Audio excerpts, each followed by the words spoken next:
আসসালামু আলাইকুম, সকলকে স্বাগত আজকের ক্লাসে। বাংলাদেশ বিষয়গুলির আউটলাইন 1 নাম্বারটা হয়ে গেছে। আউটলাইন 2 আজকে একটু ভিন্ন রূপে, অর্থাৎ দেখি আউটলাইন 2 তে লেখা লাগবে বেশি, যে কারণে আমি তো আপনাদেরকে ক্লাস শেষে পিডিএফ দেব। পুরো ক্লাসগুলো শেষ হয়ে গেলে, আউটলাইন শেষ হয়ে গেলেই পিডিএফ দেব। সো সেজন্য আশা করি আজকে এই বোর্ডে কোনো সমস্যা নাই ইনশাআল্লাহ। ঠিক আছে,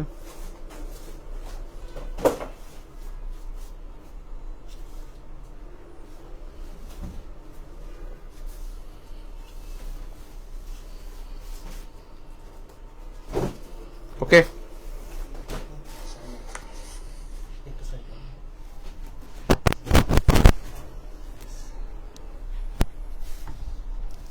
কলমটা কই জানি রাখছিলাম, কলমটা এই জায়গাটা মনে রাখছি, ফোনের কাছে।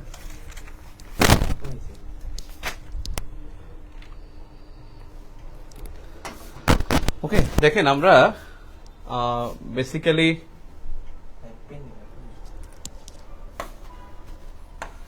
ভৌগোলিক অবস্থাটা গতকালকে দেখেছিলাম, দ্বিতীয় অধ্যায়টাও দেখেছিলাম, দ্বিতীয় এবং তৃতীয় অধ্যায় আমরা দেখেছিলাম। এখন আমরা দেখব অধ্যায় 4, অর্থনীতি চ্যাপ্টার। এই অর্থনীতি চ্যাপ্টারে বাংলাদেশের অর্থনীতি, অর্থাৎ বাংলাদেশ বিষয়গুলির সবচেয়ে যেটা বেশি গুরুত্বপূর্ণ যে অধ্যায়টা, সেটা অর্থনীতি, মুক্তিযুদ্ধ, সংবিধান। কালকে বলেছিলাম এই 3টা অধ্যায় হলো মাদার, একেবারে মাদার। দেখেন আমরা যদি দেখি 45তম বিসিএস এ যে প্রশ্ন ছিল যে 45তম বিসিএস এ অর্থনীতি থেকে প্রশ্ন ছিল 4টা। আয়কর মেলা আসছিল, এর একটা টিকা আসছিল। আয়কর মেলা থেকে একটা টিকা আসে।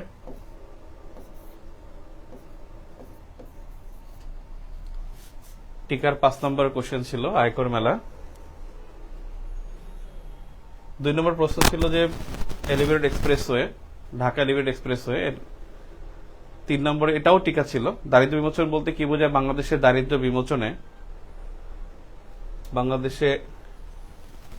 দারিদ্র বিমোচনে সরকার কর্তৃক গৃহীত কার্যক্রমগুলো আলোচনা করুন। দারিদ্র বিমোচন বলতে কি বোঝায়? এটা দারিদ্র বিমোচনে সরকারের গৃহীত কার্যক্রম সমূহ আলোচনা করুন। এই প্রশ্নটা একেবারে প্রাসঙ্গিক ছিল। 3 নম্বর প্রশ্নটা একেবারে প্রাসঙ্গিক ছিল, এটা এখনো গুরুত্বপূর্ণ। এবং এই প্রশ্নটা মনে রাখবেন, সোশ্যাল সেফটি নেট, সামাজিক নিরাপত্তা কর্মসূচি আপনি পড়বেন। এই সোশ্যাল সেফটি নেট বা সামাজিক নিরাপত্তা কর্মসূচি, এই প্রত্যেকটা কর্মসূচি দারিদ্র বিমোচনের সরকারের গৃহীত কর্মসূচি। এই কর্মসূচিটা আপনি যত বেশি পড়বেন ততই মানে অর্থনীতি সমীক্ষা থেকে ডিরেক্ট পড়ে যাবেন, সামাজিক নিরাপত্তা কর্মসূচি, সেখান থেকে উত্তর করতে পারবেন। এই প্রশ্নটার কনসিকুয়েন্স বা এখনো ইম্পর্টেন্স এখনো আছে। আমি 2টা টিক দিলে বুঝবেন এর গুরুত্ব অনেক আছে। আজ উন্নয়নের মহাসড়কে বাংলাদেশ, উক্তির আলোকে বাংলাদেশের সরকার গৃহীত কর্মসূচিগুলো কি কি? গৃহীত 3টি প্রকল্প সম্পর্কে আলোচনা করুন। এখানে বলছে যে উন্নয়নের মহাসড়কে বাংলাদেশ এবং উক্তিটির আলোকে বাংলাদেশ সরকার গৃহীত 3টি প্রকল্প সম্পর্কে আলোচনা করুন। এই প্রকল্প চয়েস করাটা কিন্তু খুব অ্যামেজিং বিষয়। এখানে সবাই একই প্রকল্প করতে পারবে না। আপনি যদি বলেন বাংলাদেশের জন্য সবচেয়ে অ্যামেজিং 3টা প্রকল্প কোনটা, তারা কিন্তু সব এখানে প্রকল্প চয়েস করাটা খুব গুরুত্বপূর্ণ। সবাই সেম প্রকল্প গ্রহণ করবে না। যারা এই 3টাকে চুজ করবে তারা খুব ভালো করবে। যেমন একটা হলো পদ্মা সেতু, এর গুরুত্ব 45তম ছিল, এখনো আছে। সেকেন্ড সেটা হলো বঙ্গবন্ধু টানেল, যেটা ইউনিক। বঙ্গবন্ধু টানেল এটা বাংলাদেশের জন্য ইউনিক। আর 3 নম্বর যে প্রকল্পটা সেটা হতে পারে আপনার রূপপুর পরমাণু বিদ্যুৎ কেন্দ্র, রূপপুর। এই 3টি প্রকল্প যারা চয়েস করবে তারা খুব ভালো পরীক্ষা দিয়েছে বলা যায়। এরপর আসেন 44তম বিসিএস এর যে প্রশ্ন ছিল। 44তম বিসিএস এর প্রশ্ন আমরা দেখি, এখানে অনেকগুলো প্রশ্ন ছিল 44তম বিসিএস এ, কমপক্ষে 7টা প্রশ্ন ছিল। 44তম বিসিএস এর প্রশ্ন যদি দেখি, সুনীল অর্থনীতি কি, এটা আসলে অর্থনীতির মধ্যে বলা যায়, কালকেও বলেছিলাম এই প্রশ্ন পঞ্চম অধ্যায়ের ক্ষেত্রে বলা যায় পরিবেশ ও প্রকৃতি, আবার এটা প্রথম অধ্যায়ে বলা যায়। সুনীল অর্থনীতি এটা সবসময় লাগবে, কালকের ক্লাসে বলেছিলাম। সুনীল অর্থনীতিতে কিভাবে অবদান রাখতে পারে বাংলাদেশ, সেটাও আইপিও এবং সমুদ্র সীমা জয়ের আলোকে লিখতে হবে। সামুদ্রিক সম্পদ আহরণে বাংলাদেশ সরকারের গৃহীত কার্যক্রম বর্ণনা করুন। এই প্রশ্নটা ভেরি ভেরি ইম্পর্টেন্ট, এখনো গুরুত্বপূর্ণ। অর্থাৎ এই 3টা প্রশ্ন একেবারে সুনীল অর্থনীতির ব্যাকগ্রাউন্ডে। আমি ব্লু ইকোনমি সম্পর্কে আপনাদেরকে একটা শীট দেবো, ওই শীটটা একটু আপডেট করে দিলে ওটা আপনারা পড়ে ফেলতে পারবেন ইনশাল্লাহ। মেগা প্রকল্প কি? মেগা প্রকল্প 5 নম্বর একটা প্রশ্ন ছিল, এটা টিকা ছিল। মেগা প্রজেক্ট আসলে কি, এটা একটা ভালো প্রশ্ন। এটা হলো মেগা প্রজেক্টটা হলো যে প্রজেক্টগুলো 2009 সালে গ্রহণ করেছে সরকার ক্ষমতায় এসে, যেই প্রকল্পগুলো তারা অগ্রাধিকার ভিত্তিতে করবে এবং যেই প্রকল্পগুলো এনইসি অর্থাৎ ন্যাশনাল ইকোনমিক কাউন্সিল কর্তৃক পাশ হয়, একনেক না, এনইসি কর্তৃক পাশ হতে হয়, এবং এটা মানে সর্বনিম্ন 5 বছর এবং সর্বোচ্চ 25 থেকে 30 বছর হয়। এবং এটা দেখা গেছে যে এই মেগা প্রকল্পগুলো একটু ব্যয়বহুল হয়, ব্যয় সাপেক্ষ হয়। সাধারণত এটা 3000 কোটি টাকার বা 2000 কোটি টাকার উপরে হয়। একটু বৃহৎ প্রকল্প, এগুলো মেগা প্রকল্প। এই মেগা প্রকল্প বর্তমানে 8টি মেগা প্রকল্প আপনাদের আমি অর্থনীতি ক্লাসে দেখাবো। কিন্তু মেগা প্রকল্পের সাথে একটা রিলেশন আছে, সেটা হলো fast track project. Fast track project, এবং অনেকে বলতে পারেন যে ফাস্ট ট্র্যাক প্রজেক্টটা কি। ফাস্ট ট্র্যাক প্রজেক্টটা হলো যে অর্থ মন্ত্রণালয়ের একটা নির্দেশনা, ফাইন্যান্স মিনিস্ট্রির একটা নির্দেশনা, যে ফাইন্যান্স মিনিস্ট্রির নির্দেশনা হলো যে খুব দ্রুত করতে হবে। 2014 সালে এই ফাস্ট ট্র্যাক প্রজেক্টটা ঘোষণা করা হয়, 2014-এ। মেগা প্রজেক্ট 2009 আর ফাস্ট ট্র্যাক প্রজেক্ট 2014। 14 সালে অর্থ মন্ত্রণালয় যেইগুলোকে বেশি গুরুত্ব দিয়েছে এবং যেগুলোকে বলা হয় যে রেট আর কি জানি রিটার্ন, আরে ভুলে গেলাম রে, আরআরসি হলো রেট অফ রিটার্ন। যেসব জায়গা থেকে, যেসব প্রজেক্ট থেকে মানে রেট অফ রিটার্ন আছে, নামটা যেন ভুলে গেলাম, আরআরসি তো মনে হয়, রেট অফ রিটার্ন, অর্থাৎ যেখানে প্রজেক্টগুলো চালু হওয়ার পর সেখান থেকে ফিডব্যাক আসার কথা, সেটাকে বলা হয় রেট অফ রিটার্ন। এবং রেট অফ রিটার্ন যেগুলো থেকে আসবে সেগুলোকে অগ্রাধিকার দেওয়াটাই হলো ফাস্ট ট্র্যাক প্রজেক্টের মূল বিষয়। পদ্মা সেতু প্রকল্প বাস্তবায়নের ফলে বাংলাদেশ অর্থনৈতিক প্রবৃদ্ধির ভবিষ্যৎ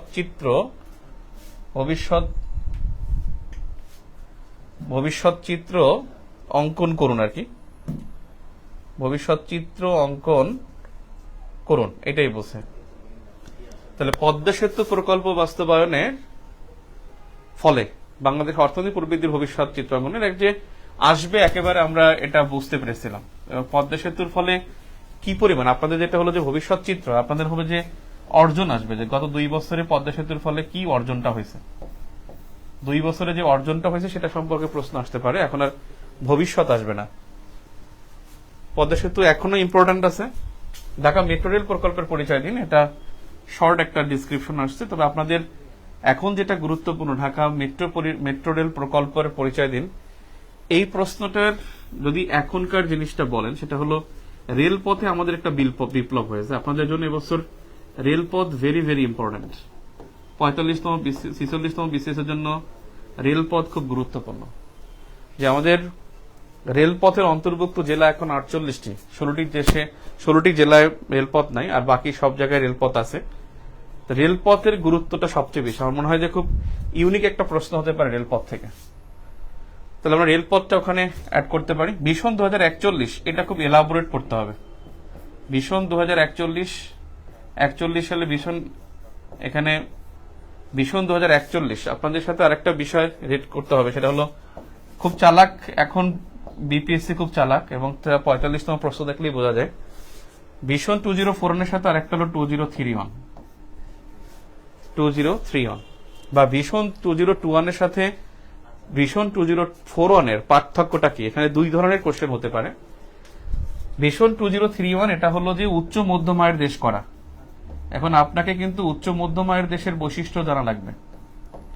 উচ্চ মধ্যম আয়ের দেশ, এই যে উচ্চ মধ্যম আয়ের দেশের বৈশিষ্ট্য এবং বাংলাদেশ অর্জনে কি কি চ্যালেঞ্জগুলো আছে সেটা জানতে হবে।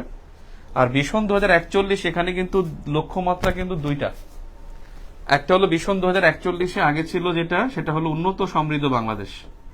এটা আমরা জানি, উন্নত ও সমৃদ্ধ বাংলাদেশ। আর 2022 সালের অগাস্টে যেটা পরিকল্পনা করেছে এবং 23 সালের থেকে আনুষ্ঠানিকভাবে চালু হয়েছে সেটা হলো স্মার্ট বাংলাদেশ। এবং এর সাথে আরেকটা গুরুত্বপূর্ণ দিক হলো স্মার্ট বাংলাদেশ। তাহলে স্মার্ট বাংলাদেশ এবং হলো উন্নত সমৃদ্ধ বাংলাদেশ, এই ভীষণ 2041। আর ভীষণ 2021 যেটা ছিল ভীষণ 2021, ভীষণ 2021 বিষয়বস্তু ছিল যে মধ্যম আয়ের দেশ করা।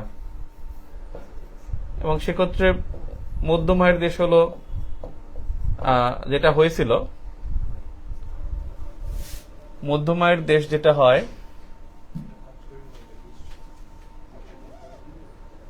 মধ্যম আয়ের দেশ এবং নিম্ন মধ্যম আয়ের দেশ আমরা হয়ে গেছিলাম 2014 সালে মধ্যম আয়ের দেশ।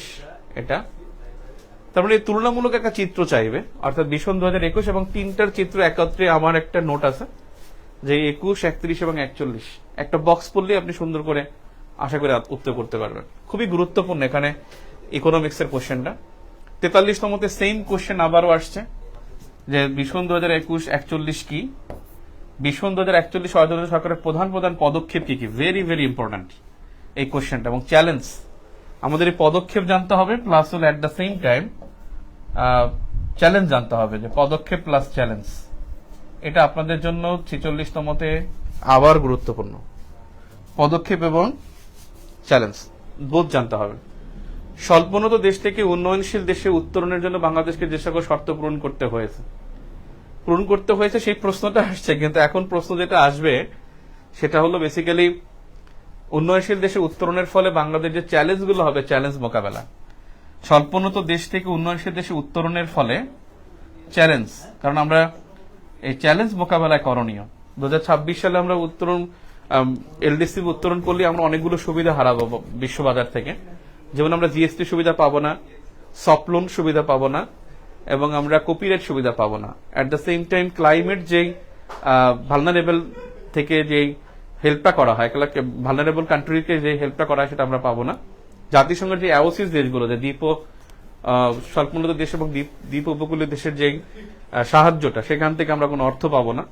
জাতিসংঘে আমাদের যে 10,000 ভাগের 1 ভাগ আমরা চাঁদা দিই, সেটা হয়ে যাবে 1000 ভাগের 1 ভাগ। 10 গুণ আমাদের জাতিসংঘে বা ইন্টারন্যাশনাল এরেনায় আমাদের ব্যয়টা বেড়ে যাবে, সেগুলো আমরা পাবো না।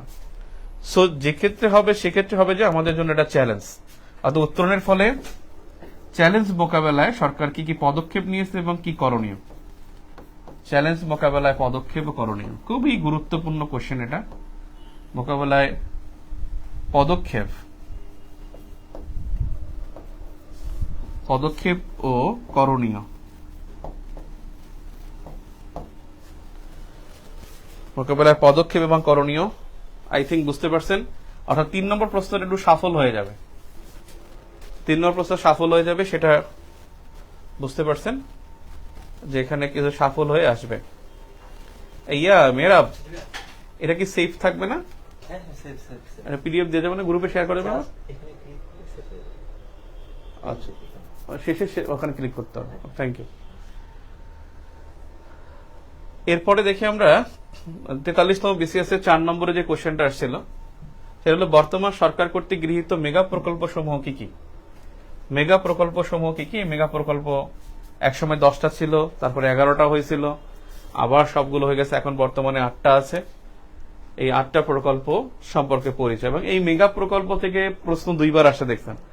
আরো এবারও যে আসবে না তার কোনো অনিশ্চয়তা নাই, এবারও আসতে পারে।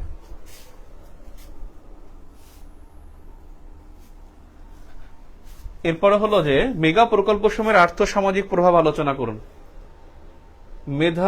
মেগা প্রকল্পের আর্থসামাজিক প্রভাব, অর্থাৎ মেগা প্রকল্প আমরা যেগুলো পড়বো তার অবশ্যই আর্থসামাজিক প্রভাব আমরা পড়বই। আর এই দুইটা প্রশ্ন আমাদের আবারও লাগবে।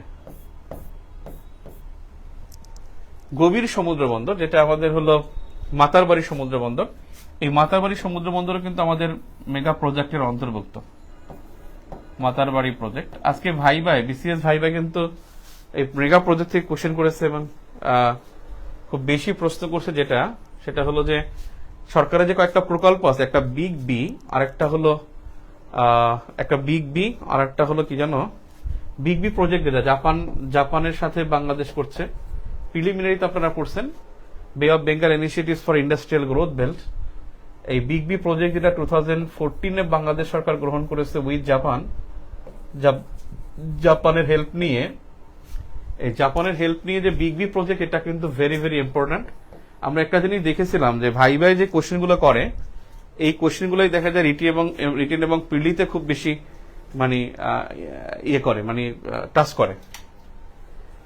দেখি 41তম বিসিএস যে প্রশ্ন আসছে সেটা দেখি।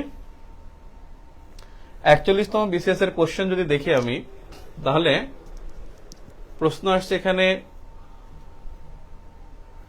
মহামারী ও অতিমারীর মধ্যে পার্থক্য আলোচনা করুন। এটা ওই সময় করোনাকালীন বিষয় ছিল, এটা এখন গুরুত্ব নাই। বাংলাদেশের অর্থনীতি ও স্বাস্থ্য খাতকে কোভিড-19 অতিমারী কতটুকু, এটাও এখন দরকার নাই। 41তম তিনটা কোশ্চেনই আসলে আমাদের খুব একটা গুরুত্ব নাই। তবে একটা বিষয় হলো যে আজকেও যে ভাইবা হয়েছে, সেখানেও একজন পুলিশ ফার্স্ট চয়েস ছিল, সে বলছে যে ভাই আমাকে কমিউনিটি ক্লিনিক জিজ্ঞেস করছে। এই স্বাস্থ্যের সাথে যেটা সবচেয়ে গুরুত্বপূর্ণ হলো কমিউনিটি ক্লিনিক। কমিউনিটি ক্লিনিক যেহেতু জাতিসংঘের একটা পুরস্কার পেয়েছে, সেজন্য এটা খুবই গুরুত্বপূর্ণ। কমিউনিটি ক্লিনিকটা এখানে আপনি যোগ করে রাখতে পারেন।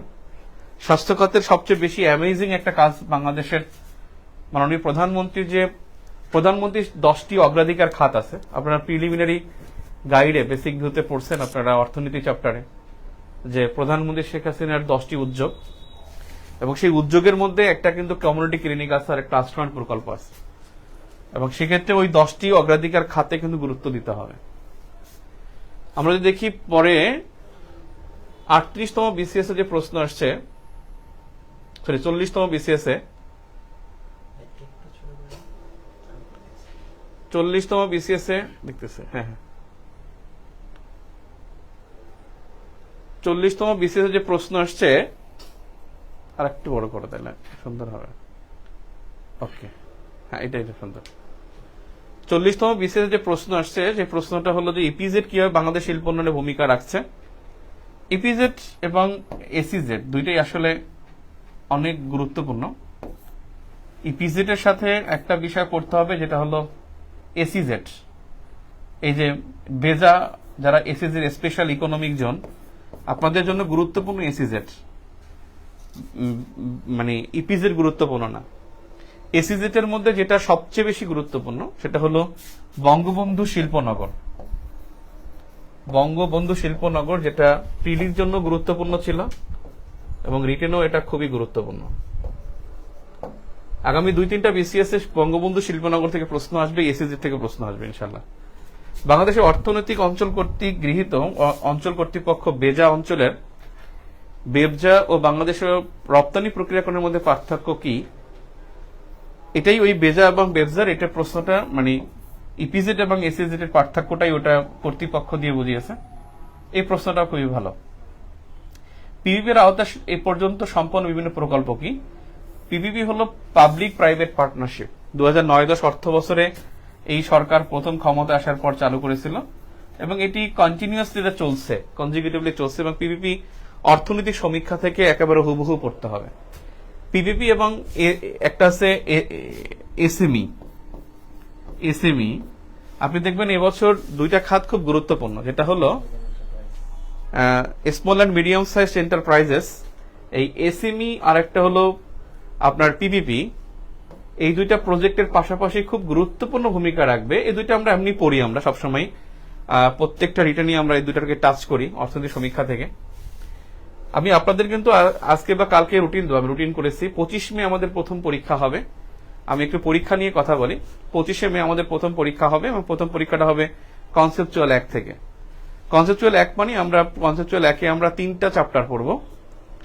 যেই পরীক্ষাগুলো যখন থাকবে ওই পরীক্ষার মধ্যে আমরা ওই চ্যাপ্টারগুলো শেষ করব, সিলেবাসটা শেষ করব। তাহলে আমরা খুব সুন্দর করে আমাদের সিলেবাসটা 31 জুলাইয়ের মধ্যে শেষ করতে পারবো ইনশাল্লাহ। 31 জুলাইয়ের মধ্যে শেষ করার জন্য আমাদের যেটা করতে হবে সেটা হলো যে আমরা 25 মে একটা পরীক্ষার তারিখ রাখবো এবং 4:30 পরীক্ষা হবে অফলাইনে ফার্মগেটে। যারা ফার্মগেটে এসে পরীক্ষা দিতে চান তারা 1500 টাকা ফি, আর যারা অনলাইনে দিতে চান, অনলাইনে আমাদের 13টা পরীক্ষা দিতে চান, তাদের জন্য ফিটা হলো 2000 টাকা। কারণ হলো আপনি ওখানে পরীক্ষা দিয়ে আপনি যখন পরীক্ষা হবে আপনার ওই ভর্তি হওয়ার পর আপনার কুরিয়ারে আমরা খাতাগুলো পাঠিয়ে দেবো। ভর্তি হওয়ার পর কুরিয়ারে খাতাগুলো পাঠিয়ে দিলে 13টা খাতা পাঠাবো। আপনি ওই খাতায় পরীক্ষা দিয়ে আপনি ওই খাতাগুলো আমাদেরকে ছবি তুলে স্ক্যান করে দিবেন। স্ক্যান করে দিলে আমরা মেইল করে দিবেন, স্ক্যান করে হোয়াটসঅ্যাপে বা হলো মেসেজ এসে পাঠাবেন আমাদের মেইলে। আমরা ওটা প্রিন্ট দিয়ে আপনার খাতা দেখে মূল্যায়ন করে আবার আপনাকে কুরিয়ার করে দেবো। যারা অনলাইনে পরীক্ষা দিতে চান তাদের ফি 2000 টাকা। কারণ অনলাইনে একটু টাকাটা বেশি থাকবে, কারণ অনলাইনে একটু হ্যাসেল বেশি, পরিশ্রম বেশি, অনেকবার কুরিয়ার করতে হবে। 13টা কুরিয়ার করলে তো কুরিয়ার খরচ তো অনেক। সো ওইভাবে খাতা দেখে মূল্যায়ন করা হবে অনলাইনে। আরেকটা বিষয় হলো যে পরীক্ষাটা যদি দেন সবার জন্যই ভালো, কারণ আপনি টাইম, আসল তো খেলা পরীক্ষা ভাই। আপনি যত ভালো পড়েন পরীক্ষাটা গুছিয়ে লেখা, সুন্দর করে আর্ট দিয়ে লেখা। আপনি দেখবেন আমার ভিউ ফর জিকে তে একটা ক্লাস আছে আমার পরীক্ষা নিয়ে, আমি পরীক্ষা কিভাবে লিখতে হয় ওই আর্ট নিয়ে আমার একটা ক্লাস আছে ভিউ ফর জিকে তে। বা 45তম রিটেন গ্রুপই আছে, খুব চমৎকার একটা ক্লাস, মানে আমার নিজেরই পছন্দ ক্লাসটা। দেখলে দেখবেন ওটা কিভাবে লিখতে হয় সুন্দর করে আলোচনা করা আছে। এবং পরীক্ষার সিস্টেমটা আমি ওই ক্লাসটা আমি আপনাদেরকে শেয়ার করব, নাম্বার 1। নাম্বার 2 হলো যে যারা পরীক্ষা দিবেন তাদের আমি যখন রুটিন দেবো, রুটিন দেওয়ার পর ভর্তির প্রসেসটা নিয়ে কথা বলবো, ওখানে ভর্তির প্রসেস থাকবে। আর যেটা হলো যে যারা ফার্মগেটে পরীক্ষা দিতেন তারা 1500 টাকা ফি। আমরা মোট 13টা পরীক্ষা নেব। আমি এখন পর্যন্ত আপনাদেরকে 9টা পরীক্ষার আমি রুটিন দেব 31 জুলাইয়ের মধ্যে। আর বাকি পরীক্ষা যে 2টা, ওটা পরীক্ষার তারিখ ঘোষণা করলে হয়তো 31 জুলাইয়ের আগেও হতে পারে, পরে হতে পারে। ফুল কোর্সের উপরে পরীক্ষা থাকবে, পুরো ফুল কোর্সের উপরে পরীক্ষা থাকবে। তখন কি করতেছো? আচ্ছা আচ্ছা, হ্যাঁ, ওকে। তারপরে তারপরের বিষয়টা হলো যে এটা আসছে কেন, হ্যাঁ ঠিক আছে, পরীক্ষা নিয়ে কথা বলতে।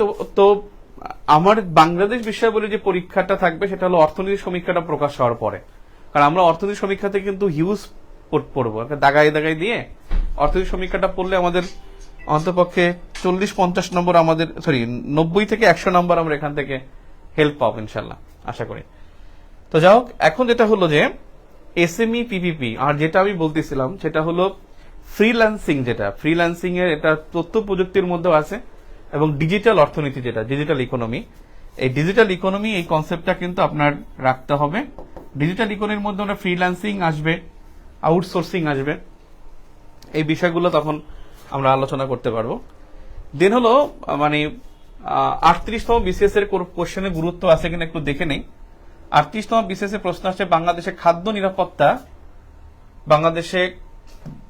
বাংলাদেশে খাদ্য নিরাপত্তা, খাদ্য বান্ধব কর্মসূচি সহ যে এই কনসেপ্টটা আছে, খাদ্য বান্ধব কর্মসূচি। এটা আপনারা দেখবেন অর্থনীতি সমীক্ষার মধ্যে আছে যে খাদ্য বান্ধব বা খাদ্য নিরাপত্তার জন্য কি কি পদক্ষেপ গ্রহণ করা হয়েছে। খাদ্য নিরাপত্তা ওই সময় আলোচিত ছিল এবং গুরুত্বপূর্ণ ছিল, এখন একটু মোটামুটি, এখন একটা দাগ দিলাম, আসলে মোটামুটি গুরুত্বপূর্ণ। আন্তর্জাতিক শ্রম বাজার ও বাংলাদেশ টিকা আসছে। আপনাদের কিন্তু রেমিটেন্স এবং রিজার্ভ, বৈদেশিক ঋণ আর হলো বিনিয়োগ, এই 4টা জিনিস না পড়ে পরীক্ষার হলে তো যাওয়াই যাবে না। কারণ এই ডেটাগুলো সহ আপনার কিন্তু ডেটা সহ লিখতে হবে, এবং এই প্রত্যেকটা জিনিস আবার আপনার ইন্টারন্যাশনাল অ্যাফেয়ার্সে লাগবে। ইন্টারন্যাশনাল অ্যাফেয়ার্সে যখন আপনি বাংলাদেশের শ্রম বাজার নিয়ে, রিজার্ভ নিয়ে, বৈদেশিক লোন নিয়ে আপনি ডিপ্লোমেসি প্রয়োগ করবেন, তখন কিন্তু এই ডেটাগুলো, এই রিসোর্সগুলো লাগবে। সো এই প্রশ্ন যে রিজার্ভ, রেমিটেন্স, ঋণ এবং বিনিয়োগ, এই 4টা ফ্যাক্ট খুব সুন্দর করে আমাদের আলোচনা করতে হবে। ইউনিয়ন স্বাস্থ্য পরিবার পরিকল্পনা কেন্দ্র টিকা কমিউনিটি ক্লিনিক আমি একটু আগে বললাম, কমিউনিটি ক্লিনিক এবং এক্সপ্যান্ডেড প্রোগ্রাম অন ইমিউনাইজেশন, এই ইপিআই কার্যক্রমটাই টিকা কর্মসূচি। আপনি জানেন বাংলাদেশ প্রথমবারের মতো বিশ্বের মধ্যে বাংলাদেশ 3টি রোগ থেকে মুক্তি লাভ করেছে, কালাজ্বর, পোলিও, আর একটা হলো ফাইলেরিয়া। এবং বাংলাদেশে কিন্তু যেটা হচ্ছে যে ফাইলেরিয়া হসপিটাল হচ্ছে, বাংলাদেশে প্রথমবারের মতো যে টিকা ইনস্টিটিউট হচ্ছে, গোপালগঞ্জে টিকা ইনস্টিটিউট হবে।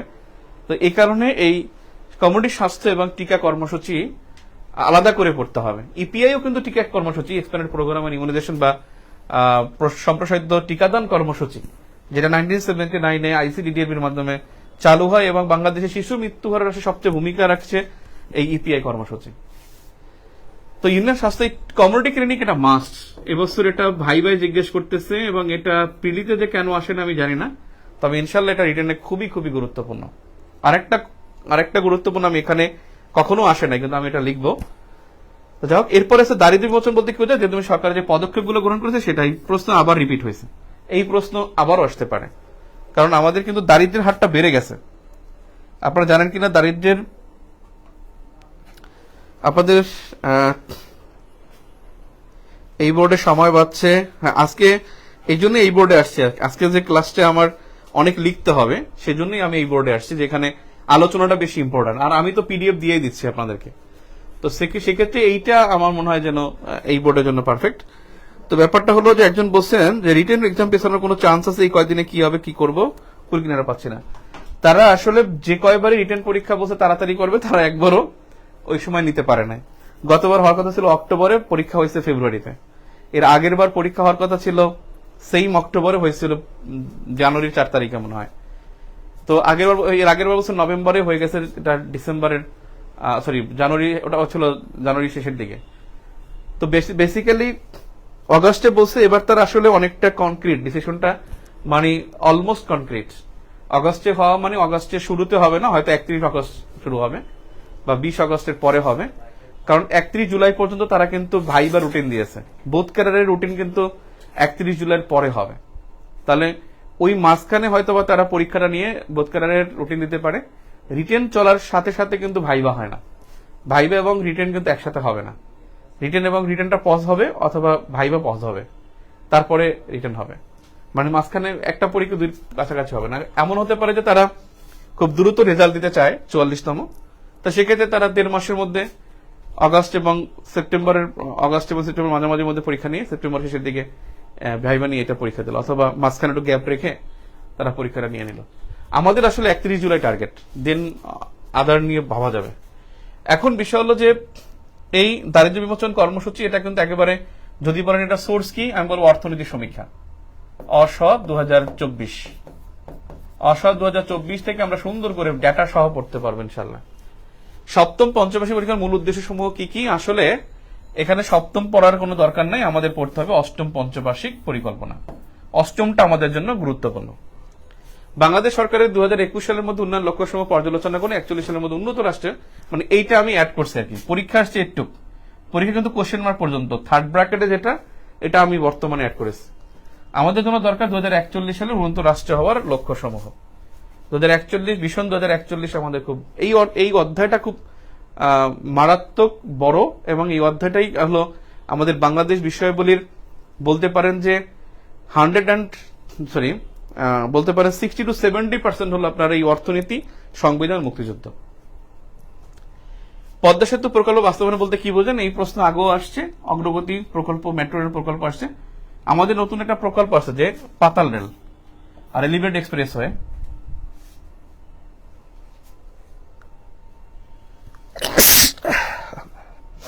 আয়কর মেলা, এই প্রশ্নটা আগেও আসছে, এখনো আসে, আয়কর নিয়ে আসে।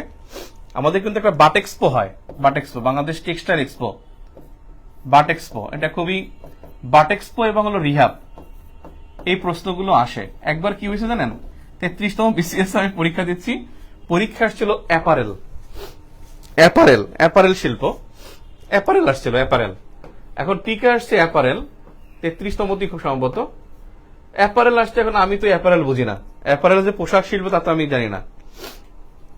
অ্যাপারেল আসছে, আমি তো পুরো বসে আছি যে অ্যাপারেল কি, পরে দেখলাম একজন বসে যে অ্যাপারেল, বসে যে পোশাক শিল্প, কেমন জানি সাউন্ড পাইলাম এটা। আমি তারপরে একটু পোশাক শিল্প লেখা আসছি, কিন্তু আমার কাছে বিশ্বাস হয় নাই। পরীক্ষা দিয়ে বের হয়েছি, তারপরে দেখি যে কয়েক মাস পরেই বঙ্গবন্ধু সম্মেলন কেন্দ্র, ওই সময় চীন মন্ত্রী সম্মেলন কেন্দ্র ছিল, সেখান থেকে অ্যাপারেল সামিট হয়েছে। এই অ্যাপারেল সামিট দেখি গার্মেন্ট ইন্ডাস্ট্রি। তো এই রকমের টার্মিনোলজিগুলো আসলে বুঝতে হবে।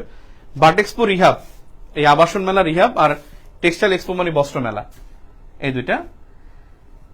এগুলো টিকা আসে। টিকাগুলো আসলে সবসময় মনে রাখবেন, টিকা এক এক অনুচ্ছেদে লিখতে হয়। টিকা কখনো প্যারা হবে না, পয়েন্ট হবে না, ভূমিকা উপসংহার হবে না, একেবারে ভিতরে হবে। যদি বলেন যে আয়কর মেলার যদি 4টা উদ্দেশ্য থাকে, ধরেন 4টা উদ্দেশ্য কোন একটা টপিকে, নিচে নিচেও লেখা যাবে না। 1 নম্বর দিয়ে লিখে আবার এখানে 2 নম্বর দিয়ে 3 নম্বর দিয়ে লিখতে হবে, অর্থাৎ কখনোই এটা প্যারা করা যাবে না। এগুলো টিকা।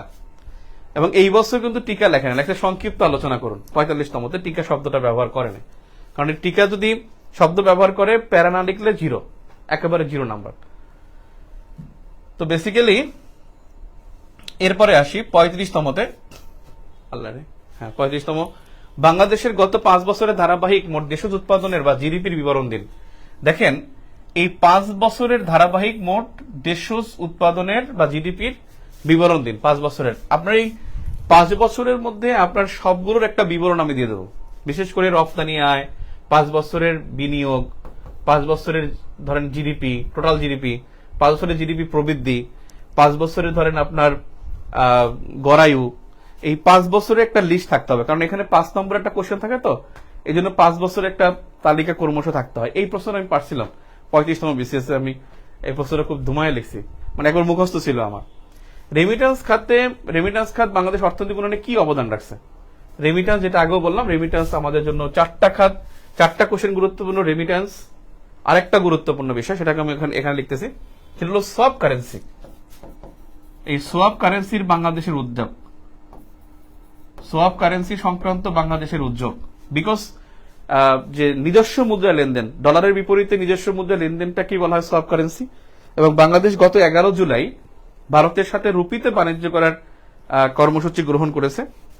গত 11 জুলাই রুপিতে বাণিজ্য কর্মসূচি শুরু করেছে ইয়ার সাথে, ভারতের সাথে।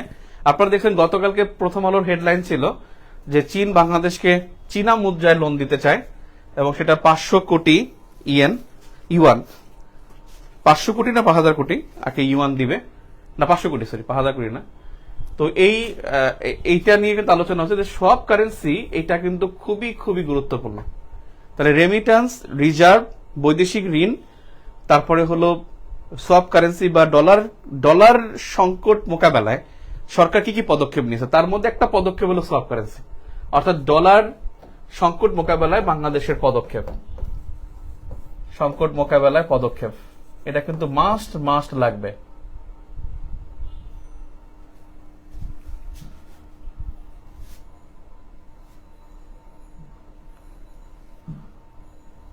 মাস্ট লাগবে, সেটা হলো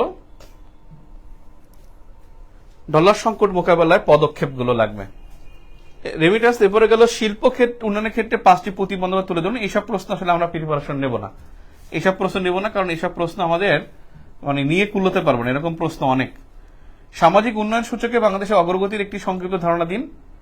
মানব উন্নয়ন সরকার ব্যবসা সূচক অগ্রগতি সম্পর্কে লিখুন। তবে আমাদের কিন্তু কোনো সূচকই একেবারে পজিটিভ না, আমাদের প্রত্যেকটা সূচক কেমন জানি এলোমেলো হয়ে গেছে। আমরা খুবই একটু থ্রেটফুল একটা অবস্থায় আছি। বাংলাদেশের ইকোনমি ইজ ভেরি মাচ, মানে যেটাকে বলে শেকিং ইকোনমি, এমন একটা অবস্থায় আছে যে আমাদের শেক দিচ্ছে বারবার। যদি আপনার শক কখন হবে এটা বলা যায় না, কিন্তু শেক হচ্ছে। তো বেসিক্যালি আমাদের এই সূচক নিয়ে প্রশ্ন আসার সম্ভাবনা নাই। সরকারি চাকুরিতে কোটা, এই প্রশ্নটা আসছে এবং সুবিধা অসুবিধা আসতে পারে। সরকারি চাকুরিতে কোটা পক্ষে লিখতে বললে আপনি লিখতে হবে যে পিছিয়ে পড়া জনগোষ্ঠীকে অগ্রাধিকার প্রদান বা পিছিয়ে পড়া জনগোষ্ঠীকে উৎসাহ প্রদান, সেজন্য কোটা দরকার। কিন্তু অসুবিধা বলতে গেলে অনেক কথাই লিখতে পারবেন, ওটা আমি জানি, আপনারা লিখতে পারবেন। আপনারা কোটার প্রজন্মের না, আপনারা খুবই লাকিয়েস্ট যে আল্লাহ আপনাদের একটা সুযোগ দিয়েছে। আমাদের সময় 56% কোটা ছিল, মানে খালি গুনতাম যে কয়টা পোস্ট হয়েছে, 11টা পোস্ট, তার মানে 56% কোটা, 44% কয়টা থাকে সেটা নিয়ে আমরা চিন্তা করতাম। মানে এত একটা অভিশাপ একটা ছিল আমাদের সময়, একটা অভিশপ্ততা, মানে কি বলবো, এত কষ্ট লাগে। আমি 527 পেয়েছিলাম, তো 527 পেয়েছি, 506 পেয়ে সে ক্যাডার পেয়েছে। আমি যখন মার্কশিট উঠাই, আমাদের সময় তো মার্কশিট সিরিয়াল দিয়ে আনতে হইতো, এখন কেমন আনতে হয় জানি না। তো আমি যখন আনতেছিলাম তখন আমাকে উনি দিচ্ছে আর বলতেছে যে আপনার কোন ক্যাডার। তো 506 যে সে ক্যাডার ছিল, বলছে আপনি কোন ক্যাডার। বলছে যে আমি কিছু পাই নাই। তখন বলছে যে কেন, তখন আমাকে মানে উনি বলছে ও আচ্ছা কোটা। তো কোটা একটা খুব অভিশাপ ছিল আর কি। তো যাক, এই সরকারি চাকরিতে কোটা এখন এটার গুরুত্ব আসলে নাই, কিন্তু সরকারি চাকরিতে প্রবেশের সুবিধা অসুবিধা এটা নিয়ে প্রশ্ন আসতে পারে। এই কোটা নিয়ে আলোচনা আগেও হয়েছে, কারণ 34তম বিসিএস একটা বড় ধরনের মুভমেন্ট হয়েছিল এই কোটা নিয়ে 34তম বিসিএস রেজাল্টের পরে। সেজন্য ওটা সমসাময়িক ছিল এবং 35তম রিটার্ন এই প্রশ্নটা আসছে। তো সেক্ষেত্রে এখন কিন্তু মানে সরকারি চাকরিতে প্রবেশের বয়স নিয়ে আলোচনা হচ্ছে, তার মানে এটা কিন্তু আপনাদের জন্য খুবই আলোচনার বিষয়। এপাশে বাংলাদেশে প্রাইভেট পাবলিক অংশীদারিত্ব, এটাই কিন্তু পিভিপি, এটাই পিভিপি। এবং এই পিভিপির কথা আগেও বলছি, তবে পিভিপির সাথে আরো কয়েকটা বিষয় বলছিলাম, এসএমই, ডিজিটাল ইকোনমি, ফ্রিল্যান্সিং। ওকে, এখন আপনি কনক্লুশনে আসতে পারেন যে আসলে যেগুলো এখানে টিকমার্ক দিছি এর বাইরে কোন বিষয়গুলো গুরুত্বপূর্ণ। আমি যদি বলি এর বাইরে গুরুত্বপূর্ণ কি, তাহলে সবার আগে যেটা আসবে সেটা হলো যে ভিশন 2041, যেটাকে আমরা বলি দ্বিতীয় প্রেক্ষিত পরিকল্পনা। এই ভিশন 2041কে অন্যভাবে না, অন্য নামে আসবে দ্বিতীয় প্রেক্ষিত পরিকল্পনা বা সেকেন্ড পার্সপেক্টিভ প্ল্যান। এই সেকেন্ড পার্সপেক্টিভ প্ল্যান বা দ্বিতীয় প্রেক্ষিত পরিকল্পনা, এটার গুরুত্ব অনেক বেশি এবং এটাই কিন্তু ভিশন 2041। ক্লিয়ার? ওর বাইরে যেটা লাগবে সেটা নিয়ে আমি কথা বলতেছি, ওর বাইরে যেটা লাগবে সেটা নিয়ে কথা বলতেছি।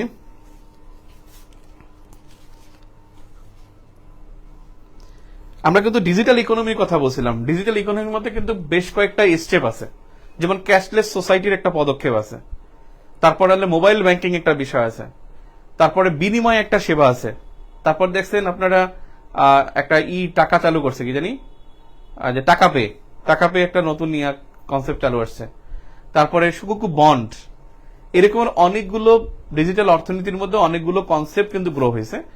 এবং ই কমার্স অর্থাৎ ডিজিটাল ইকোনমিটাই এখানে সবচেয়ে বেশি আলোচনার বিষয়, ডিজিটাল ইকোনমি।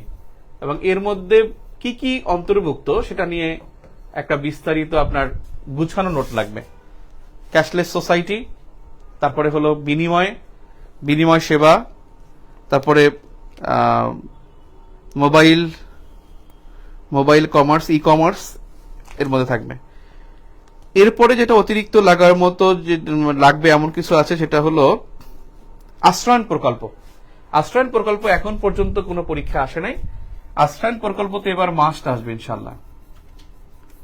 আশ্রয়ণ প্রকল্প একটা কনসেপ্ট আছে, আপনারা হয়তো শুনছেন, একটা কনসেপ্ট আছে, কনসেপ্টটার নাম হলো যে অন্তর্ভুক্তিমূলক উন্নয়ন বা ইনক্লুসিভ ডেভেলপমেন্ট। আর একটা কনসেপ্ট হলো যে ইনক্লুসিভ ডেভেলপমেন্ট।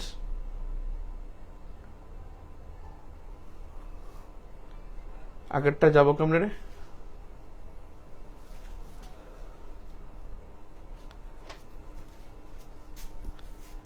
ইনক্লুসিভ ডেভেলপমেন্টের একটা বিষয় আছে যে এখানে দেখা যাবে, হোয়াট ইজ ইনক্লুসিভ ডেভেলপমেন্ট।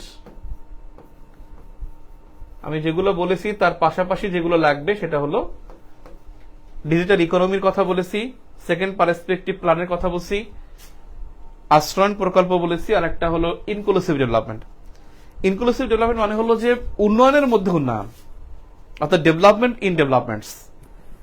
যেমন একটা বিষয় হলো যে পদ্মা সেতু আমরা শুধুমাত্র মনে করি বাস আর ট্রেন যাবে, কিন্তু এইটার সাথে আরো কিছু ডেভেলপমেন্ট করা হয়েছে। এটার সাথে কিন্তু অলরেডি গোপালগঞ্জে গ্যাস পাইপলাইনের কাজ চলতেছে, গ্যাস পাইপলাইন চলে যাবে। এটার সাথে কিন্তু এশিয়ান হাইওয়েতে অন্তর্ভুক্ত হওয়া যাবে, অর্থাৎ একটার সাথে একটা রিলেটেড। আমি ওটা না বুঝে আর সহজ বুঝাই, যেমন ধরেন আশ্রয়ণ প্রকল্প। আশ্রয়ণ প্রকল্প একটা ডেভেলপমেন্ট প্রজেক্ট, এর মধ্যে কিছু ইনক্লুসিভ ডেভেলপমেন্ট হয়। কি রকমের হয়? যেমন দেখেন এখানে যারা যেই ইয়াটা করা হয়, মানে আপনার দলিলটা দেওয়া হয়, দলিলটা কিন্তু দেওয়া হয় কাকে? পুরুষের পাশাপাশি নারীকে, অর্থাৎ হাজবেন্ড এবং পুরুষের দুজনের নামে কিন্তু দলিলটা হয়। প্রধানমন্ত্রী কিন্তু এসে বলছিল যে আমি আপনাকে 2 শতক জমি দেব এবং 3 কক্ষের রুম দেব, একটা বাড়ি দেব। তার মানে আপনি কি করবেন? সাথে সাথে বউকে বের করে দিবেন। এই জন্য বউয়ের নামও দলিল থাকবে, আপনার নামও থাকবে, যাতে কেউ কেউ বের করে দিতে না পারে। তার মানে এখানে কি হচ্ছে? নারী ক্ষমতায়ন হচ্ছে। এবং এখানে শুধুমাত্র ঘর দেওয়া হচ্ছে না, শুধু 2 শতক জমি না, পাশে কিন্তু বিশুদ্ধ পানির জন্য টিউবওয়েল বসানো আছে, পাশেই কিন্তু বেসিক শিল্পনগরী আছে, পাশেই কিন্তু ওখানে একটা পুকুর আছে, পাশেই কিন্তু একটা কমিউনিটি ক্লিনিক আছে, স্বাস্থ্যগত নিরাপত্তা হচ্ছে, পাশে কিন্তু একটা প্রাইমারি স্কুল আছে বা যে গণশিক্ষা কার্যক্রমের কর্মসূচি আছে, পাশেই কিন্তু আপনার কি আছে যে আপনার যে স্বাবলম্বী হওয়ার জন্য একটা ট্রেনিং সেন্টার আছে। তার মানে এগুলোকে বলা হয় মানে ডেভেলপমেন্ট ইন ডেভেলপমেন্টস আর ইনক্লুসিভ ডেভেলপমেন্ট। এই কনসেপ্টটা কি সেটা পরীক্ষা আসতে পারে। এরপরে হলো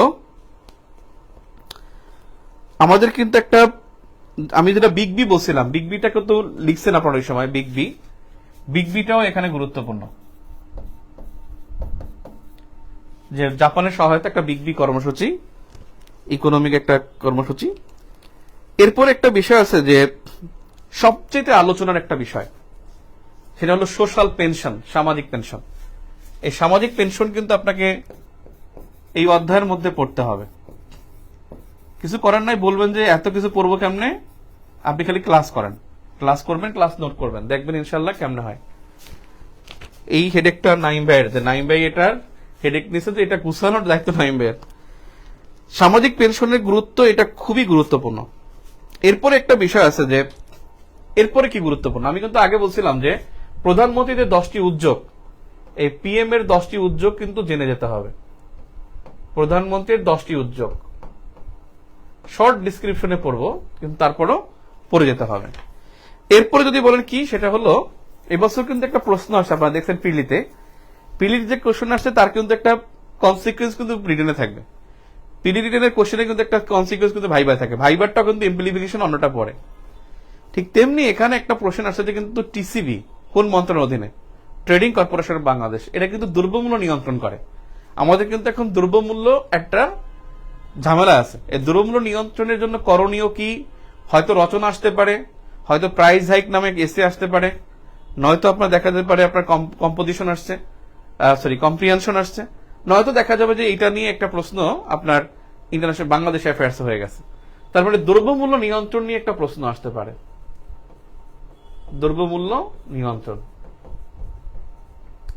এখন আপনি বল দ্রব্যমূল্য নিয়ন্ত্রণ করার জন্য সরকার কিছু টিসিবির পণ্য বিক্রি করে, দেখেন না টিসিবি পণ্য। তারপর আপনি দেখছেন না যে খোলা বাজারে চাল বিক্রি করে। এগুলো সব কিন্তু হলো ওই যে সোশ্যাল সেফটি নেটের অন্তর্ভুক্ত, সামাজিক নিরাপত্তা কর্মসূচির মধ্যে অন্তর্ভুক্ত।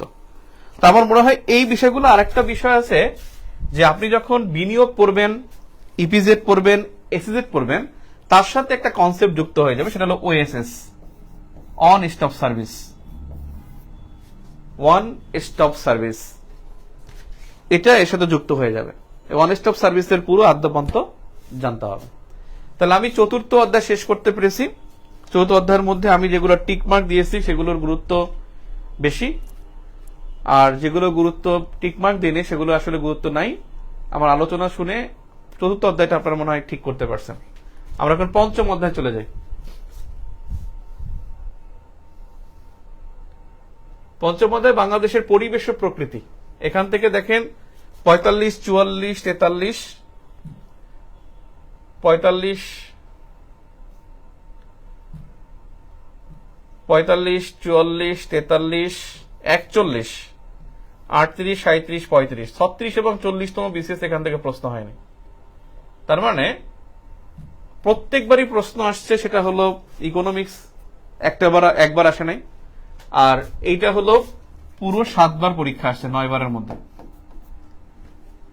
40 এবং 36তম বাদে সবসময় পরীক্ষা আসছে।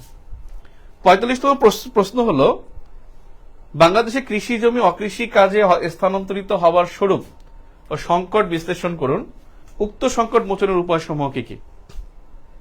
বাংলাদেশে কৃষি জমি অকৃষি কাজে স্থানান্তর হবে স্বরূপ সংকট বিশ্লেষণ করুন। এটা বেসিক্যালি হলো যে আমাদের কৃষি জমি যে রূপান্তর হয়েছে শিল্পের অন্তর্ভুক্ত হচ্ছে, বাসস্থানে যাচ্ছে, এবং এই সকল মোচনের উপায় সমূহ আলোচনা করুন। সংকট মোচনের উপায় বেসিক্যালি এখানে যেটা গুরুত্ব দিয়ে লিখতে হতো সেটা হলো যে মানে কৃষির বাম্পার ফলন, হাইব্রিড ফসল এটা, এবং ভূমির উর্বরতা বৃদ্ধি, উর্বরতা হ্রাস করে এমন কোন পদ্ধতি ব্যবহার না করা। 40তম বিশেষে আসছে কৃষি গবেষণা বলতে কি বোঝায়? খাদ্য উৎপাদন বৃদ্ধিতে বাংলাদেশ কৃষি গবেষণা প্রতিষ্ঠানের অবদান, ইলিশ উৎপাদন বৃদ্ধিতে সরকারের ভূমিকা, মৎস্য সম্পদের একটা এখানে বড় ভূমিকা আছে। আমি আরেকটা বিষয় বলতে চাই, আমাদের কৃষিতে কিন্তু ব্যাপক একটা চাহিদা, সেটা জিআই সম্পর্কে প্রশ্ন কিন্তু এখানে আসবে। বাংলাদেশ জিআই পণ্য যেগুলো আছে কৃষি শিল্প সবগুলোকে অ্যাডজাস্ট করে এবং জিআই গ্রহণ করলে লাভ কি লস কি সেগুলো নিয়ে প্রশ্ন আসতে পারে। এই লাইটগুলো একটু কমায় দেয়। বাংলাদেশের বর্তমান পরিবেশ ও প্রকৃতি সম্পর্কিত চ্যালেঞ্জ সমূহ বর্ণনা করুন। বর্তমান পরিবেশ ও প্রকৃতি সম্পর্কিত চ্যালেঞ্জ সমূহ বর্ণনা করুন। এটা একটা পরিবেশের কোশ্চেন অনেকটা, এটা ভালো প্রশ্ন। এরপরে দেখা যাক বাংলাদেশের কৃষি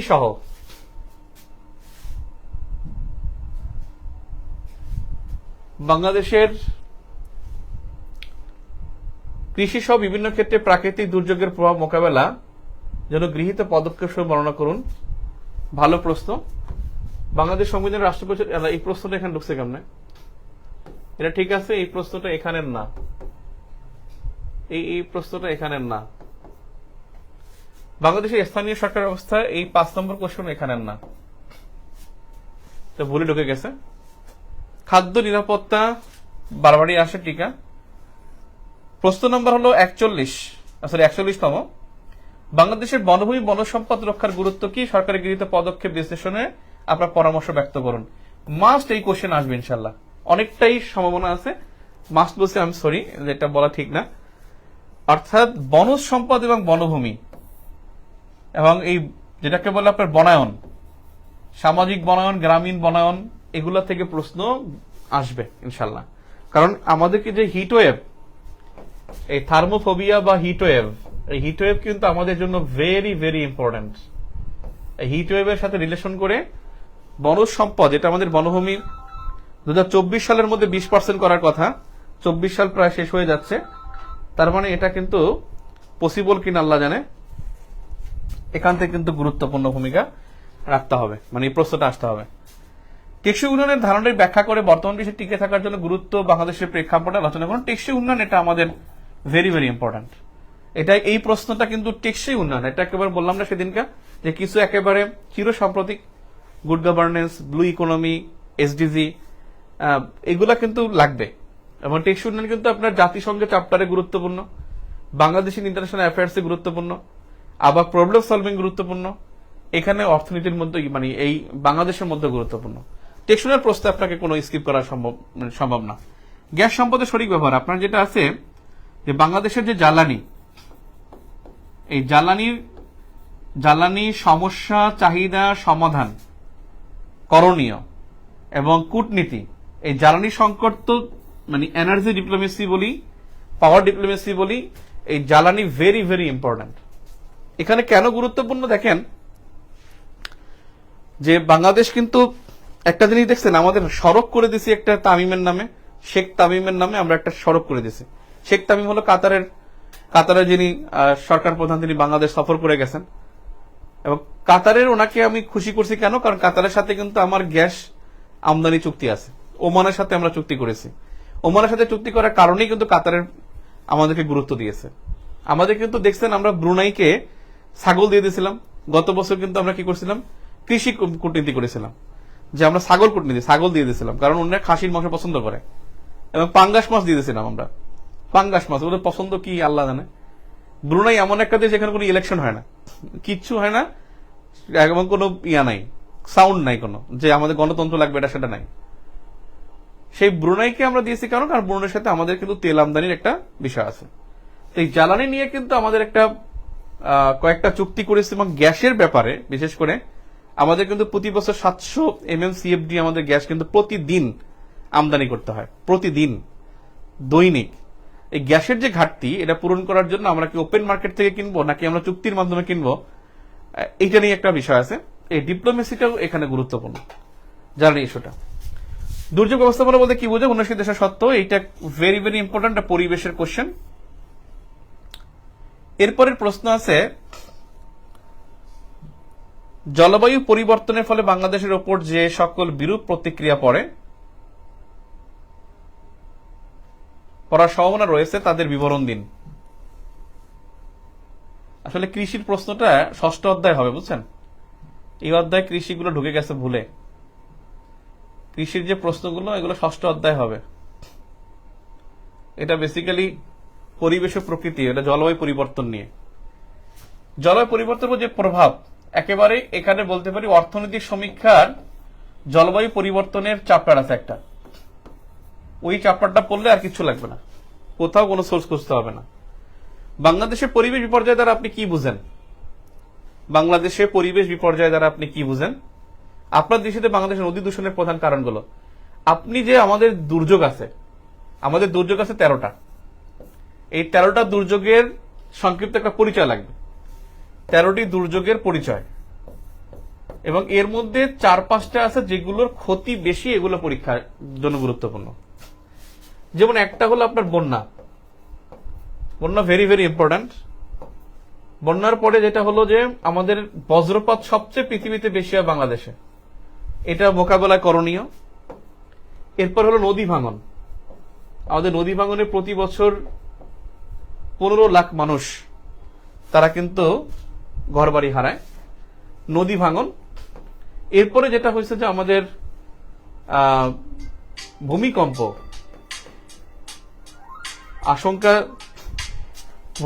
আশঙ্কা এবং ভূমিকম্পের যে ফলে করণীয়, সেটা 13টি দুর্যোগের পরিচয়। আর যেটা বলছিলাম, এই যে গ্লোবাল ওয়ার্মিং এবং হলো সমুদ্র পৃষ্ঠের উচ্চতা, এর প্রভাব ইন্টারন্যাশনাল অ্যাফেয়ার্সও দরকার, বাংলাদেশও দরকার। তিস্তার যে পানি সংকটের পরিবেশগত প্রভাব, ভবিষ্যতে সমুদ্র পৃষ্ঠের উচ্চতা বৃদ্ধি, দুইটাই যেমন গুরুত্বপূর্ণ, এর সাথে গ্লোবাল ওয়ার্মিংটা গুরুত্বপূর্ণ।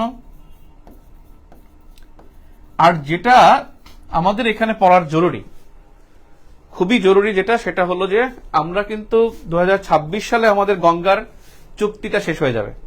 গঙ্গার পানি বন্টন চুক্তি 1996 সাল থেকে 2026 পর্যন্ত 30 বছরের মধ্যে শেষ হয়ে যাবে।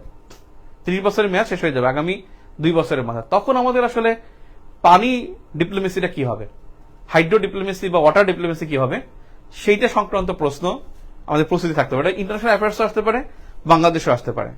আপনারা জানেন তিস্তা একটা মেগা প্রজেক্ট হচ্ছে। এই তিস্তা মেগা প্রজেক্ট কিন্তু 45তম বিসিএস কিন্তু এখান থেকে প্রশ্ন আসছে। এই যে দেখেন, এটা একটু কিছুটা ঘুরে গেছে আর কি, এই অধ্যায়ের কিছু কোশ্চেন 6ষ্ঠ অধ্যায় ঢুকে গেছে।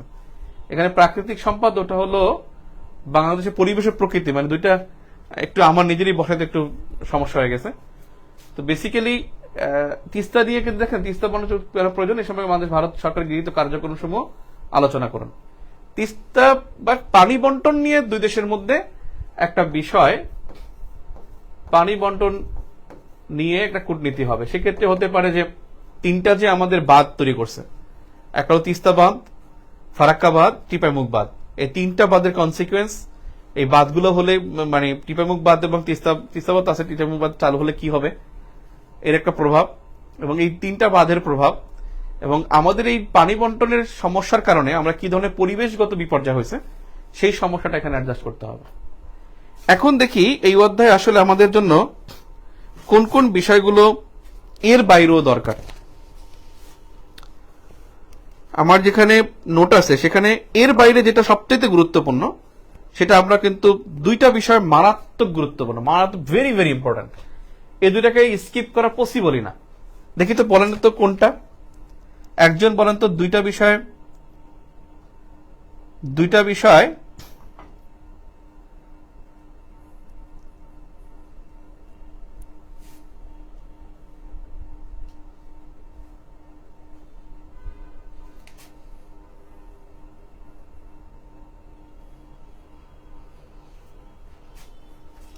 ও একজন খুব ভালো বলছেন, আদু ভাই। আদু ভাই, আদু ভাই একটা প্রস্তাব দিয়েছেন খুব চমৎকার, যে অনলাইনে খরচটা বেশি হয়ে গেল, আপনি দেখে দিয়ে আপনিও পিডিএফ দিয়ে আমরা প্রিন্ট করে নেব, কুরিয়ার করলে আপনার খরচ হবে, তা তো ভালোই, তাহলে তো আমরা সেম খরচই রাখতে পারি। গুড একটা আইডিয়া, এই আইডিয়াগুলোই তো দরকার ছিল। আদু ভাই ঠিক আছে, থ্যাংক ইউ আদু ভাই।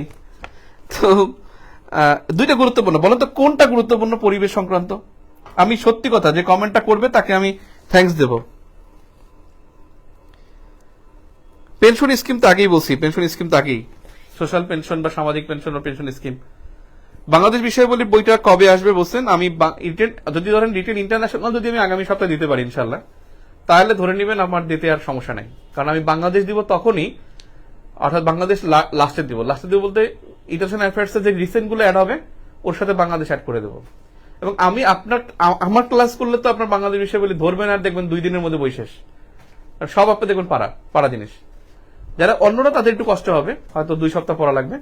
আমার বই তো আর হবে না। আমি আপনাকে বললাম ইন্টারন্যাশনাল অ্যাফেয়ার্স এর বই সব মোটা, নাইমের বই সবচেয়ে ছোট, এবং 45তম পরীক্ষা দিচ্ছে শুধু 45। জিজ্ঞেস করে দেখেন কার বই সবচেয়ে বেশি কার্যকর হয়েছে। নাইমের বইটা কার্যকর হয়েছে, কারণ আমার বই পড়লে লেখা যায়। আপনার বই একবার পড়ে গেলে আপনি যে কোনো প্রশ্ন লিখে আসতে পারবেন, কারণ তথ্যগুলোর একটা কি আছে, সামঞ্জস্যতা আছে। চমৎকার বই, ঠিক আছে। নাইমের ভালো পড়ায়, বুঝছেন না? হাইড্রো ডিপ্লোমেসি না, বদ্বীপ পরিকল্পনা যে বলছেন, thank you Imran Hossain. Delta plan, একটা হলো ডেল্টা প্ল্যান, যেটা বলছি সবার আগে যেটা লাগবে এখানে, থ্যাংক ইউ ভেরি মাচ। আরেকটা যেটা লাগবে সেটা কি, সেটা হলো যে marine protected area, marine protected area. এই মেরিন প্রোটেক্টেড এরিয়া এখানে গুরুত্বপূর্ণ। আমি যে মৎস্য সম্পদ কৃষি কথা বলছি সেটা আসলে 6ষ্ঠ অধ্যায় যোগ হবে, এটা একটু উল্টে গেছে, বেসিক্যালি আমার এটা অধ্যায় লিখতে ভুল হয়ে এসেছে। এই দুইটা যোগ করে ফেলেন। আমরা 6ষ্ঠ অধ্যায় যাই, অধ্যায় 6। বাংলাদেশের প্রাকৃতিক সম্পদ নিয়ে প্রশ্ন আসছে। আসলে এই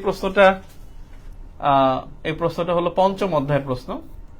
ওদিকে কৃষিগুলো এখানে আসবে। বাংলাদেশ খনিজ সম্পদের সংক্ষিপ্ত পরিচয় দিন। বাংলাদেশ খনিজ সম্পদ আহরণ ও শিল্পে ব্যবহারের ক্ষেত্রে সমস্যার সম্ভাবনা কি কি? শক্তি সম্পদ হিসেবে কয়লার গুরুত্ব আলোচনা করুন। খনিজ সম্পদ আমাদের লাগবে, খনিজ সম্পদটাই কিন্তু এনার্জি, এইটাই এনার্জি। ওই এনার্জির প্রশ্ন ওখানে ঢুকে গেছে। এই অধ্যায়ে এনার্জিটা লাগবে, এনার্জি অ্যান্ড পাওয়ার। বিদ্যুৎও কিন্তু এটার মধ্যে ঢুকবে।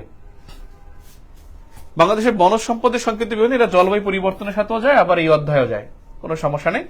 বনায়ন গুরুত্বপূর্ণ, সমুদ্র সীমা যায়, প্রথম অধ্যায়ে যায়, এখানেও যায়। খনিজ সম্পদ, সামুদ্রিক সম্পদ, মোটামুটি এই অধ্যায়ের মধ্যে, 6ষ্ঠ অধ্যায়ের মধ্যে যেটা আসলে এর বাইরে যেটা গুরুত্বপূর্ণ, কৃষি নিয়ে যেগুলো বলছে এগুলো এখানে অ্যাডজাস্ট হবে। আমি আপনাদের পিডিএফ এটা ঠিক করে দিচ্ছি। একটা বিষয় হলো যে আমাদের যে বিদ্যুৎ নিয়ে একটা কথা আছে, অর্থাৎ বিদ্যুতের যে কর্মসূচিগুলো আছে, ইলেকট্রিসিটি বা বিদ্যুৎ, যেখানে হলো রূপপুর পরমাণু বিদ্যুৎ কেন্দ্র, পায়রা বিদ্যুৎ কেন্দ্র, রামপাল বিদ্যুৎ কেন্দ্র, তারপরে হলো বাঁশখালী বিদ্যুৎ কেন্দ্র, আছে আপনার মাতারবাড়ি বিদ্যুৎ কেন্দ্র। আমাদের বিদ্যুৎ কেন্দ্র কিন্তু 152টা, 152, যেটা 2009 সালে ছিল মাত্র 33টা বা 31টা, সেখানে 152টা বিদ্যুৎ কেন্দ্র। তা আমাদের বিদ্যুতের কিন্তু এখন যে অবস্থা হয়েছে যে আমরা রপ্তানি করার জন্য নেপালের সাথে চুক্তি করতে যাচ্ছি। একটা সময় নেপালের কাছে আমদানি করা চিন্তা ভাবনা ছিল, এখন নেপালে রপ্তানি করা, আপনারা দেখছেন নিউজগুলো। তো বেসিক্যালি হলো যে আমাদের বিদ্যুতের কিন্তু একটা বড় সম্ভাবনা তৈরি হয়েছে। আমাদের কিন্তু গ্যাস ক্ষেত্রে, আমরা কিন্তু একটা তেল ক্ষেত্রে গ্যাসের সন্ধান পেয়েছিলাম, পিডিতে আপনারা পড়ছেন, এটা দৈনিক 70 লাখ ঘনফুট বিদ্যুৎ গ্যাস উত্তোলন হচ্ছে। আমরা কিন্তু একটা জিনিস দেখেছিলাম যে একটা গ্যাস ক্ষেত্রে, কৈলাসশিলার 2 গ্যাস ক্ষেত্রে তেলের সন্ধান পাওয়া গেছে। তো বেসিক্যালি ওই জ্বালানি ওখানে আমি আলাদা করে আলোচনা করব। বিদ্যুৎটা এখানে অ্যাড করতে হবে, এবং বিদ্যুৎ কিন্তু প্রধানমন্ত্রী একটা উদ্যোগ, এবং বিদ্যুৎ মন্ত্রী কিন্তু প্রধানমন্ত্রী, এবং ঘরে ঘরে বিদ্যুৎ, শেখ হাসিনার উদ্যোগ, ঘরে ঘরে বিদ্যুৎ। প্রাকৃতিক সম্পদের মধ্যে যেটা আছে, আমাদের যে মৎস্য সম্পদ নিয়ে একটা কথা বলছিলাম, এই মৎস্য সম্পদ থেকে প্রশ্ন এবার হতে পারে।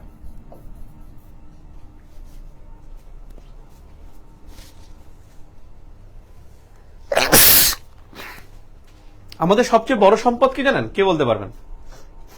দেখি বলেন তো, একজন বলেন। পৃথিবীর মধ্যে ইউনিক, বাংলাদেশের সম্পদ একটা ইউনিক একটা সম্পদ আছে।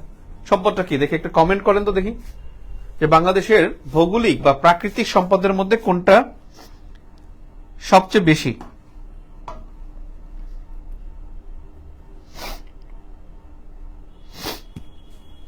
সংক্ষিপ্ত আলোচনায় প্যারা দেওয়া যাবে।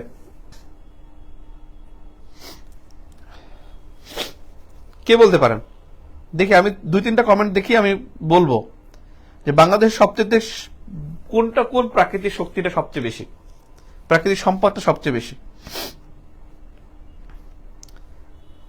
একজন বলছেন স্বাদু পানির মাছ, একজন বলছেন ইলিশ, একজন বলছেন ইলিশ মাছ, মানব সম্পদ, ল্যান্ড ফার্টিলিটি, সবচেয়ে বেশি মিঠা পানি যে বলছেন সে উত্তরটা সঠিক দিয়েছেন। এলএস লিখন, থ্যাংক ইউ ভেরি মাচ, আপনার উত্তরটি সবচেয়ে সঠিক। বাংলাদেশের সবচেয়ে বেশি সম্পদ হলো মিঠা পানি। মিঠা পানির প্রাচুর্যতা, এটা বাংলাদেশের সবচেয়ে বড় সম্পদ। এবং এই মিঠা পানির মাছ উৎপাদনে আমরা কিন্তু পৃথিবীর তৃতীয় হয়ে গেছি। ক্লিয়ার? আর একটা বিষয় হলো যে এখান থেকে নবায়নযোগ্য জ্বালানি দেখবেন, নবায়নযোগ্য জ্বালানি নিয়ে আমাদের কিন্তু অনেকগুলো প্রজেক্ট ঘোষণা করা হয়েছে, এবং SREDA, sustainable and renewable energy development authority, SREDA গঠন করা হয়েছে। এই স্রেডা থেকে মানে অ্যাডজাস্ট করে প্রশ্ন হতে পারে। আমরা কিন্তু বায়ু বিদ্যুৎ প্রকল্পে গিয়েছি, কক্সবাজারে 50 মেগাওয়াটের কিন্তু বায়ু বিদ্যুৎ প্রকল্প আমাদের চলছে। তিস্তায়, যেখানে তিস্তা নদীতে গাইবান্ধার গোবিন্দগঞ্জে 200 মেগাওয়াটের সৌর বিদ্যুৎ প্রকল্প চলছে। এই নবায়নযোগ্য জ্বালানি খুবই খুবই গুরুত্বপূর্ণ বাংলাদেশের এটাই। ঠিক আছে, আমাদের জন্য সবচেয়ে, কালকে কি বারে, কালকে কি বার, মঙ্গলবার না? আগামীকাল পিডি ক্লাস, ভাইবার ক্লাস। আমাদের 25 তারিখে প্রথম পরীক্ষা, এই জন্য আমাদের ক্লাস সংখ্যা একটু বাড়াতে হবে। বুধবার ক্লাস থাকবে, শুক্রবার শনিবার আমরা লং ক্লাস নেব, আর দিনে রাতে মিলে ক্লাস নেব। ক্লাস একটু বেশি, আমাদের পরীক্ষার তারিখগুলো শেষ করতে পারলে আমাদের কোর্স কমপ্লিট হয়ে যাবে। তো আজকে এ পর্যন্ত থাকুক। পরের ক্লাসটা মানে ওখানে মুক্তিযুদ্ধ সংবিধান আর হলো বাকি অধ্যায়গুলো তেমন ইম্পর্টেন্ট না, মানে তেমন বেশি আলোচনা না, ইম্পর্টেন্ট আছে, আলোচনা বেশি না। ঠিক আছে, তো আজকে এ পর্যন্তই থাকবে, এ পর্যন্ত থাকবে। আমার ভাইবা ক্লাস আছে 11টায়, আমাদের আবার ভাইবা চলতেছে। তো যাই হোক, আজকে পর্যন্তই, দেখা হবে। আপনাদের একটু হোমওয়ার্ক, কয়েকটা হোমওয়ার্ক। 1 নম্বর হোমওয়ার্ক হলো, লিখে নেন, এখানে একটা পেজ বাইর করা যায়, কেমন জানি আলাদা পেজ বাইর করা যায়, পারতেছি না, এই জন্য আমি এক্সট্রা লিখতে পারতেছি না। একটু লিখে নেন। নাম্বার ওয়ান হলো, হোমওয়ার্কটা হলো, আমি গতকালকে একটা ভিডিও আপ করছিলাম গতকালকে, যেটা আমার খুব সম্ভবত 43 BCS এর একটা বাংলাদেশ বিশ্ববিদ্যালয়ের জিওগ্রাফি ইন বাংলাদেশ। ওটা কোনো চেঞ্জ নাই, ওই ক্লাসটা দেখতে বলছিলাম, ওই ক্লাসটা দেখতে বলছি, এবং ওখানে আমি মেনশন করে দিয়েছি 111 থেকে 27, মানে 1 ঘন্টা 11 মিনিট থেকে 1 ঘন্টা 27 মিনিটের মধ্যে একটা ইয়ে আছে, বাংলাদেশের ম্যাপ আঁকার একটা বিষয়। বাংলাদেশের ম্যাপটা আঁকবেন, এটা হলো আপনার হোমওয়ার্ক, 1 নম্বর হোমওয়ার্ক। আর 2 নম্বর হোমওয়ার্ক হলো আপনি সমাজবিজ্ঞান 2য় পত্র, এই বই থেকে উপজাতি অংশটা পড়ে ফেলবেন, রিডিং পড়ে ফেলবেন। সমাজবিজ্ঞান 2য় পত্রের বই থেকে উপজাতি অংশটা রিডিং পড়ে ফেলবেন, নাম্বার 2। আর নাম্বার 1 হলো আপনি বাংলাদেশের ম্যাপটা আঁকবেন। এইটা হলো আপনার 2 দিনের হোমওয়ার্ক। এবং আমি আপনাদের সাথে আমার আবার দেখা হবে ইনশাল্লাহ আগামী বুধবার 9:30টায়। আর আমি খুবই দুঃখজনক যে আপনারা ক্লাস করতেছেন মাত্র 162 জন, 189 জনও ছিলেন, এখন কমতে কমতে 162তে আসছেন। ক্লাস করতে হবে ভাই, ক্লাস মিস দেওয়া যাবে না, ঠিক আছে? তাহলে হোমওয়ার্ক বুধবার দিন ইনশাল্লাহ 9:30টায় দেখা হবে। আজকে পর্যন্ত, আল্লাহ হাফেজ। এটা সেভ করতে হবে, তারপরে পিডিএফটা দিতে হবে। এখানে না, এখানে এটা শেষ করো।